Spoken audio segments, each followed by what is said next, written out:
दुनिया के कई देश संकट का इंतजार करते हैं, तब भारत संकट से पहले की तैयारी करता है और इस समय यही तस्वीर पश्चिम एशिया के संकट में दिखाई दे रही है। मिडिल ईस्ट में हालात तेजी से बिगड़ रहे हैं। इजराइल और ईरान के बीच बढ़ते टकराव ने पूरे क्षेत्र को युद्ध जैसे माहौल में धकेल दिया है। आसमान में मिसाइलें उड़ रही हैं, एयर स्पेस बंद किए जा रहे हैं, तेल के जहाजों की सुरक्षा बढ़ा दी गई है और वैश्विक बाजारों में घबराहट साफ दिखाई दे रही है। लेकिन इस तनाव के बीच भारत ने भी बड़ा फैसला ले लिया है। नई दिल्ली में लगातार हाई लेवल सुरक्षा बैठकें हो रही है और भारतीय सेना को भी सतर्क मोड पर ला दिया गया है, यानी कि अलर्ट मोड पर भारतीय सेना है। यानी साफ है कि अगर हालात और बिगड़ते हैं तो भारत अपने नागरिकों को सुरक्षित निकालने के लिए पूरी ताकत झोंक सकता है। इजराइल और ईरान के बीच तेज टकराव ने पूरे पश्चिम एशिया को अस्थिरता के नए दौर में डाल दिया है। जवाबी हमलों और सैन्य गतिविधियों के कारण क्षेत्र के कई देशों में सुरक्षा अलर्ट बढ़ा दिया गया है। कई जगहों पर उड़ानें रद्द कर दी गई हैं, एयर स्पेस सीमित कर दिया गया है,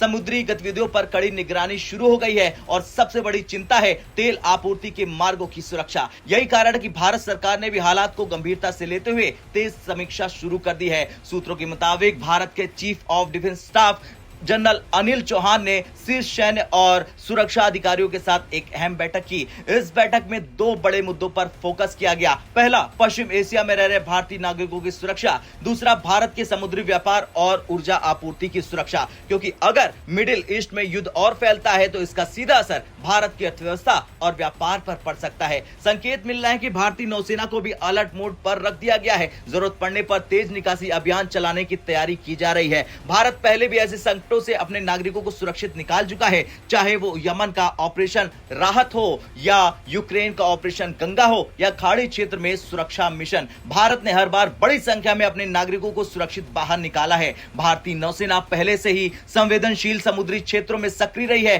खास तौर पर ऑपरेशन संकल्प के दौरान भारत ने अरब सागर और खाड़ी क्षेत्रों में व्यापारिक जहाजों की सुरक्षा सुनिश्चित की थी। अब वही अनुभव और संसाधन फिर से सक्रिय अवस्था में रखे गए हैं। अरब सागर से लेकर फारस की खाड़ी तक निगरानी का दायरा बढ़ा दिया गया है। भारत की सबसे बड़ी चिंता एक बेहद अहम समुद्री रास्ता है और वो है स्ट्रेट ऑफ हॉर्मुज। ये वही समुद्री मार्ग है जहां से दुनिया के लगभग 20% तेल की सप्लाई गुजरती है। अगर इस रास्ते में किसी भी तरह का व्यवधान आता है तो तेल की कीमतें आसमान छू लेंगी और इसका सीधा असर भारत की अर्थव्यवस्था पर पड़ सकता है। इसलिए भारत इस रणनीतिक जलमार्ग पर बेहद करीबी से नजर रख रहा है। ईरान और इजराइल के बीच बढ़ते तनाव का असर अब खाड़ी देशों में भी दिखाई देने लगा है। खास तौर पर दुबई, अबू धाबी, दोहा जैसे बड़े शहरों में सुरक्षा कड़ी कर दी गई है। कई देशों ने अपने एयर डिफेंस सिस्टम एक्टिव कर दिए हैं, नागरिकों के लिए एडवाइजरी जारी कर दी है और संभावित खतरे को देखते हुए सतर्कता बढ़ा दी है। भारत के लिए इस समय सबसे बड़ी चिंता वहां रहने वाले भारतीय नागरिक हैं। मिडिल ईस्ट के देशों में लाखों भारतीय काम करते हैं